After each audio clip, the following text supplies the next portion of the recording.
یعنی هر یو سیز ورته مونږ ورکړی وو چې د ټولې دنیا بادشاه نو ظاهره خبره ده چې هر یو سیز به د سره موجود او چې الله تعالی و چې مونږ هر سیز ته ورکړی وو نو څومره ساز او سامان چې د دنیا وو دا الله رب العزت ذوالقرنین علیه السلام ته ورکړی وو. نو دا اصل کې مراد ته سمندر دی. سمندر د اوبه شنې وي تورې وي دې کې ډېر قسمونه دي د اوبو. بعضې اوبه تورې مکمل، بعضې اوبه شنې وي، بعضې اوبه صفا وي رڼې وي. نو د انور چې پرېوتو نو د سمندر نه هغه طرف خو پوره چې کوم دی په نظر باندې نه راتلو د انور په سمندر کې نه پرېوتو یا په چینه کې نه پرېوتو خو دته داسې ښکارېده لکه چې دا په سمندر کې پرېوځي. او چا چې په سمندر کې سفر کړی وي یا سمندر غاړې ته په داسې ټیم کې تللی وي چې انور پرېوځي نو دته داسې ښکاري چې دا لکه په سمندر کې ور پرېوځي. نور دا په سمندر کې نه پرېوځي خو د سمندر حدود خو ډېر زیات وي نو دا په نور نظر نه لګي نو دته داسې ښکاري چې دا انور په دې سمندر کې پرېوتو. نو د دې نه هم دقه مراد دی چې انور په سمندر کې نه خو دته داسې ښکارېدله چې دا انور په سمندر کې پرېوتو د تورو خټو یا د تورو اوبو کې پرېوت. یعنی دنیا په اخیه کونه کې د یو قوم عموم قلنا الله وی قلنا مونږ ورته وفرمایل. نو په دې کې اختلاف دی چې ذوالقرنین پیغمبر دی او ذوالقرنین علیه السلام دا د الله تعالی ولی دی. نو د کوم انسان په پیغمبرۍ کې چې اختلاف وي د هغه ولایت او بزرګي د یقیني وي. نو دلته کې تفسیر ابن محیط وی چې دلته کې قلنا الله تعالی فرمایي دی قلنا چې مونږ ورته وفرمایل.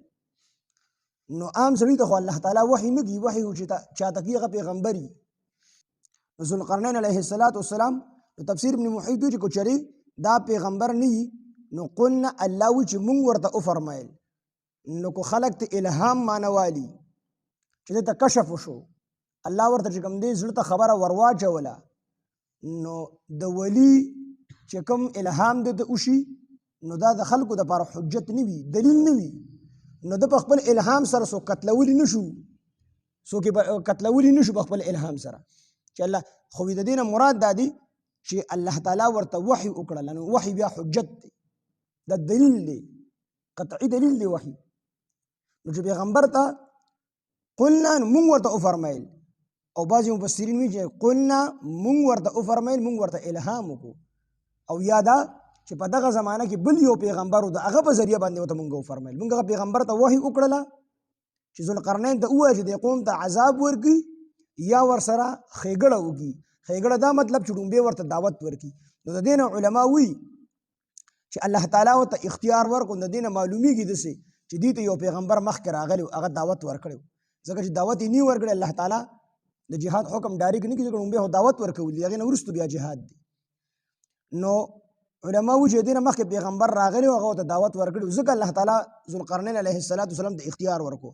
او ډایرکټ قتل نو هم ستا اختیار دی او که نه ښه طریقه اختیار ښه طریقه مطلب دعوت ولې ډومبی ورکړی نو هم ستا اختیار دی. نو دې نه خو بیا ورته وفرمیل چې دا دعوت ورکول ښه طریقه ده. ذوالقرنین هم دقه خوښه کړه ډومبی ورته دعوت ورکړو. نو چې کومو خلکو خبره ومنله مسلمانان شو د هغې قدر او عزت یې وکړو او چې کومو خبره ونه ومنله نو هغه یې قتل کړل، جهاد یې ورسره وکړو. نو دغې اختلاف دی چې دا پیغمبر دی که ولی دی. خو د جمهورو علماو مسلک دا دی چې دا پیغمبر نه دی ولی دی ځکه ولایت اتفاقي دی.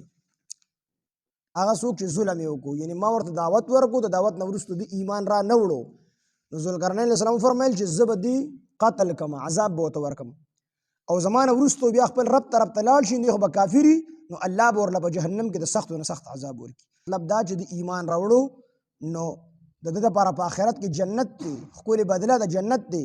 خو په دنیا کې به هم د ده سره مونږ د خیر معامله کوو، د نرمۍ معامله به ورسره کوو، د ده جان مال او د ده هر عزت د هر څه محفوظ وي ځکه مسلمان دی که نه. نو دنیا کې به ورسره ښه معامله کوو، جنت به الله تعالی به بهترینه بدله جنت ورکړي. یعنې لومبې سفر مغرب طرف ته وکړو چې د کوم ځای کې د انور پرېوتو د دنیا یو طرف اخري کونې ته ورسېد. دویم سفر بیا مشرق طرف ته وکړو چې د کوم ځای نه انور راختو هغه ځای ته راورسېد، هغې نه به دنیا ختمه وه.